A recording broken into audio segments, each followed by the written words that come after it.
Hi, welcome to Big Valley Living. My name is Michelle, and I am living with stage 4 colon cancer.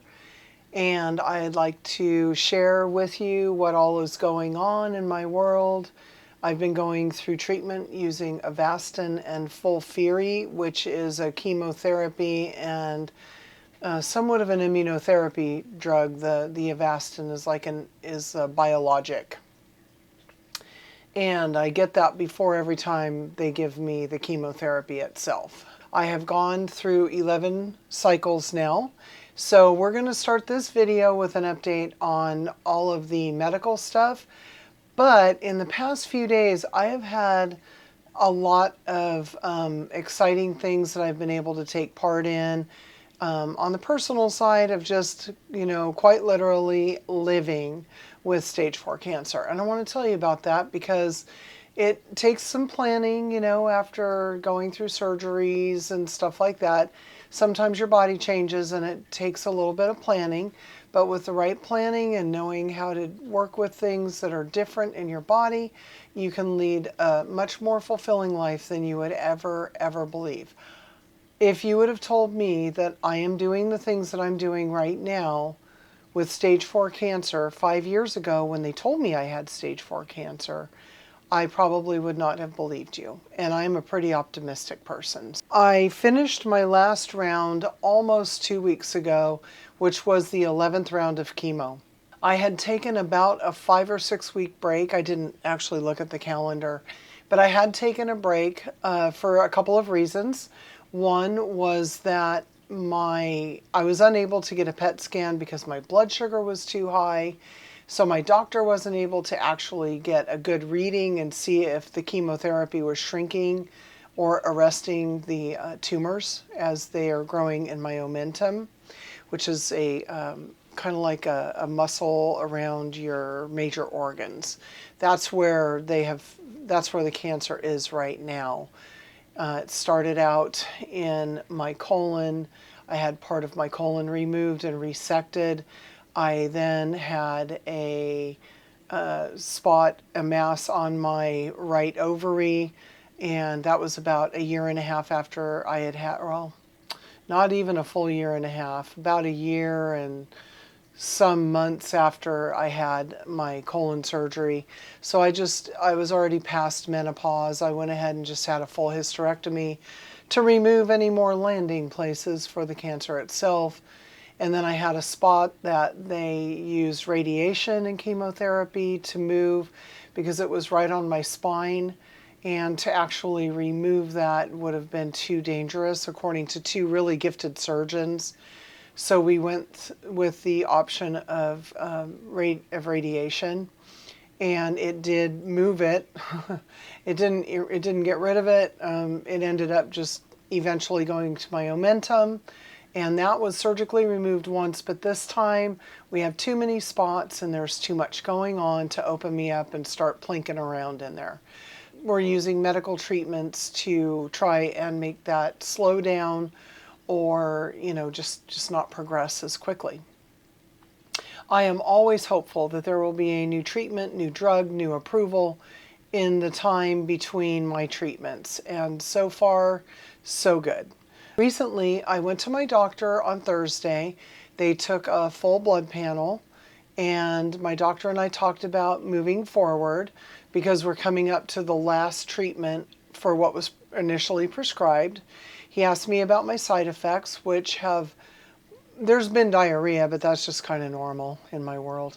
But there's been a lot more nausea than I have experienced for a really long time. And I just find that it's better now to take my antiemetic, or the medicine they give you to keep from being nauseous. I'm taking that more regularly now, and that is helping a great deal. My appetite is not that great, but it's not horrible. I don't really want to eat any meat right now. It's a textural thing, really, more than anything. The idea of putting any kind of meat in my mouth, with the exception of seafood.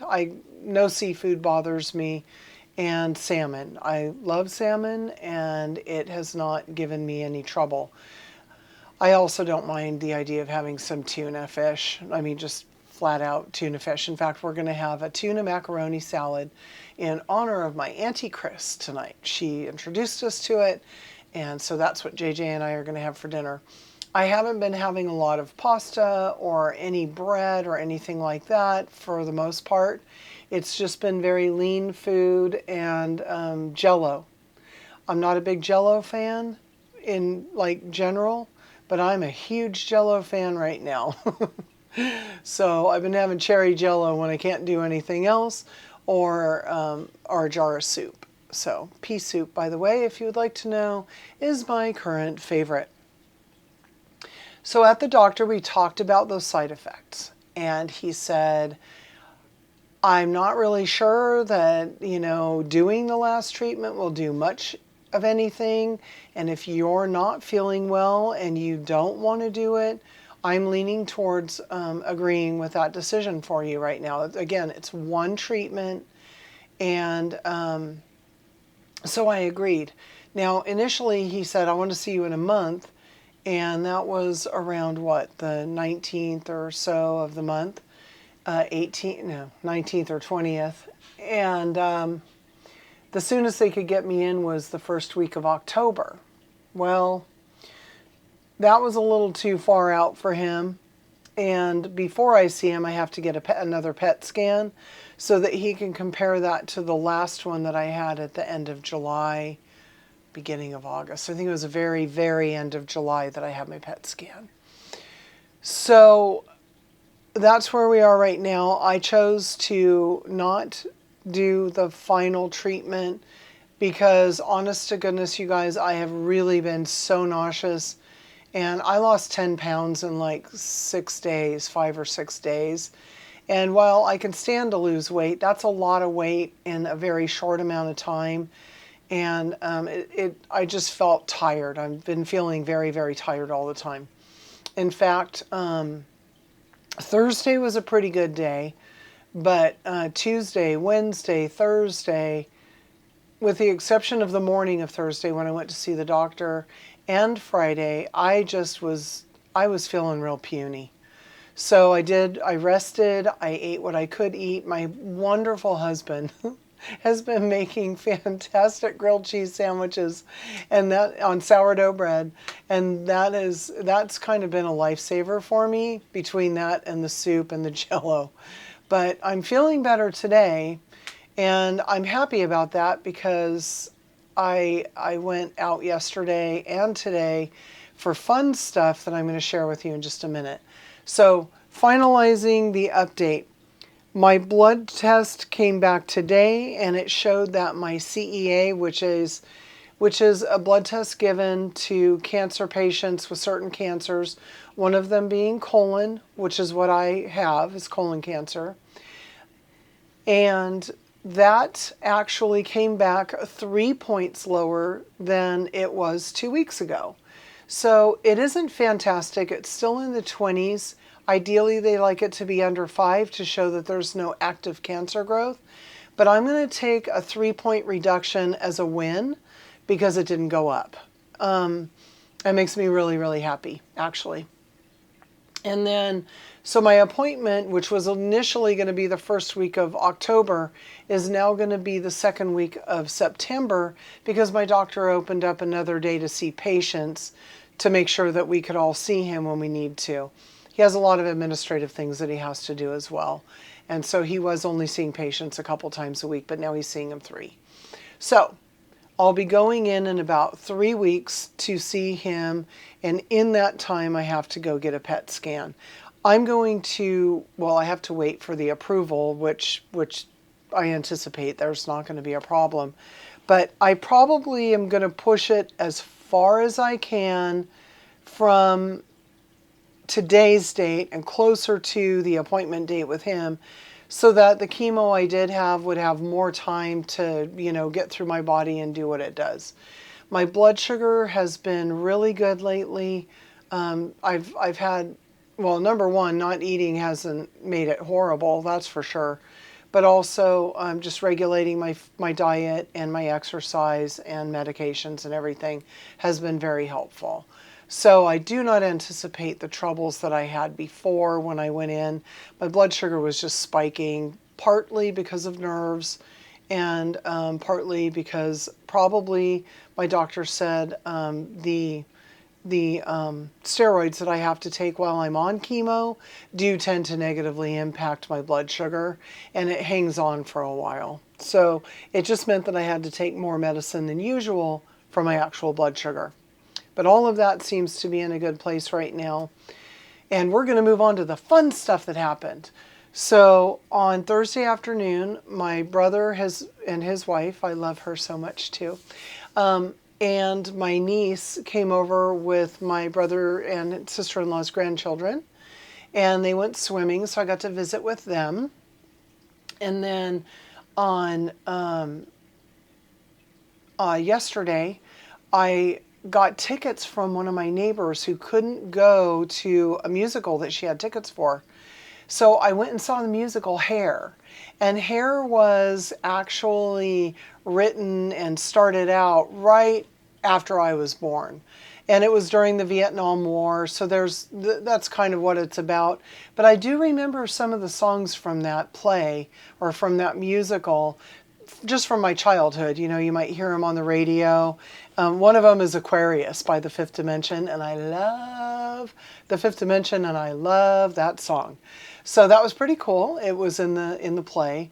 And then there's a few other songs that I just picked up along the, throughout the years. And they're just fun songs, but they kind of make you think a little bit. So anyway, it was really fun. I took the gal that I go to other plays with in the winter with me because she always takes me to plays with her. So I was able to go out with a friend for the afternoon, and it was really nice. It was super hot outside, but we were parked right across the street from the venue. And even though it was over 100 degrees, we literally just had to walk across the street to and from. And the venue itself is air conditioned. So it was really nice. The players in this actual production of Hair were so good.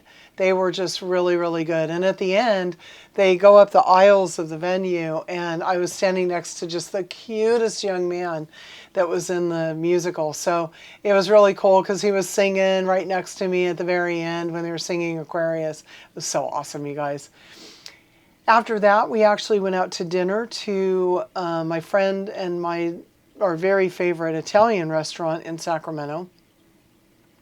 And that was delicious. I got spinach ravioli. They do their hand-rolled pasta every day with a delicious lemony cream sauce. And I think I had the very best, beautiful Caesar salad I've ever had in my life before I had that. So I ended up bringing half of my dinner home because I hadn't had that much food collectively in the previous 5 days. But it was super good, and I enjoyed it a lot. So thank you, Miss Ginger, for going with me, and thank you, Dawn, for the tickets. I can't tell you how wonderful it was and how enjoyable it was to just get out of the house with a friend and go see a play. I love musicals and I love live performances, so it was really fun. And then today, oh my gosh. So today I went with a couple of ladies that are in a cancer support group that I belong to. And one of them does a lot of research about different exercise regimens or experiences that we can sign up to take part in. And I've always enjoyed sports, and I was super athletic as a young person. And I love being active. I love the feeling that my body has and my brain has and everything else. So I want to keep moving. And one of the programs is actually called Rowsist, like ROW-SIST. And it's, as you can guess, it's rowing, it's crew. And I have always wanted to be a part of a crew team. But my various jobs and things like that, I never did it. It just didn't work with my lifestyle and my schedule. So this program is for cancer patients and cancer survivors. And I went there today with two of my friends, and we checked it out. We got to see a group of women come in on what's the long boat is called a skin. I was so curious as to what that's called. So they came in and they all dismounted, and then we got to get in. So they showed us how to get into the skin. And I'm not a tiny woman and I have peripheral neuropathy on my feet. So I was nervous about that. However, I do spend time playing with the kiddos on the carpet or out on the grass, out in the grass and everything. So I do practice getting up and down from the ground a lot, quite more than you would probably imagine. And so I have kind of my way of getting up and getting down when I have to get down low. And it was awesome. Awesome. I don't have a picture downloaded right now that I can overlay. I'll see if I can do it prior to putting this video out. But if not, maybe I'll do a recap at the end of the month and just share it with everybody what all has gone on. And by then I might even know when I'm going to be doing my PET scan. So that's really all I have for you right now. But I do want to tell you I'm super excited about doing some physical activity. I'm also looking at doing an exercise class where they start out really slowly and then they kind of build your muscles, build your strength, build your, and not in, well, enthusiasm maybe, but you know, build your mental desire to do it and everything. And I'm trying to think of the word, your courage. It takes courage when you haven't done anything for a while and your coordination is different. So you've got to give yourself that grace. But then at a certain point, you got to give it a shot, give it a try. If I wouldn't have been successful getting in and out of the skin today, I probably would have been a little bit disheartened, but I tried it. They had 2 different ways of getting in because they know that people have mobility issues, and they were super patient. And the most exciting thing, after we got to go watch them take the skin back, they have to dry it off, you know, dress it up, put it back up on the rack and everything. So we got to see what it takes, you know, to take part in this. And what we found out at the end, which none of us knew, is that the crew that had gone before we got there, they are all cancer patients and cancer survivors. And these ladies were in their 60s and 70s easily. And man, they were, you know, putting up their muscles and everything, and they look as healthy as can be. So that was like a huge bonus to see these other cancer survivors doing this, and they're doing it regularly, and they absolutely love it. So I'm hoping that I can be just like them in the future. I really appreciate the Rosist crew for asking us to come out and check it out. And to let you know, my oncologist, when I told him about it and asked if he would give me permission, he was all over any kind of exercise and physical activity, even if it's a little more than just taking walks and things like that. So I applaud him for also encouraging his patients to take in as many experiences as we possibly can. So I'm going to wrap this up now for you. Thank you for coming by the channel again. Thank you to everybody for all of your kind words of encouragement, for sharing with each other your experiences in the chat and in the comments. I can't tell you how much I love this community. And before I say my final goodbye today, I do want to encourage you to start a dialogue with your doctor if anything is changing with your bowel habits at all, whether your stool is changing color, changing shape, if you have to go more frequently, if you found that your normal poo became more like runny poo, if you see that it's turning black, that is not a good sign. And even if you have like extreme constipation, mine was what I just described, like more frequent having to go to the bathroom, the inability to kind of plan when I had to go to the bathroom, that type of thing. The color changed, the shape changed. But I know other people who had no clue until they got really constipated, and then they initiated conversations or ended up in the emergency room to find out that they too had colon cancer. So that is just to tell you that, no, I'm sorry, my nose is itchy. Nobody has the same symptoms exactly. So I encourage you to have a conversation with your doctor if anything has changed. Discussing poop is not like a polite conversation, but all humans do it. All mammals do it. We all poop. And so what you need to do is talk to your doctor about it.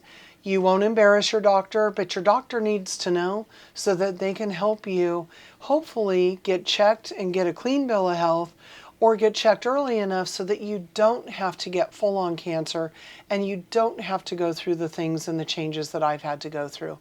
And colorectal cancer is the second leading cancer in the world. So this would not be a conversation that your doctor has probably not already had with at least dozens of their own patients. Then they can give you a referral and it's time for you to go get checked, okay? So thank you very much again for coming by. Share this, please like this video. It really helps it to get out to more people and spread the message about preventing colorectal cancers. Thanks for stopping by, everybody. I'll see you later. And as always, please be kind.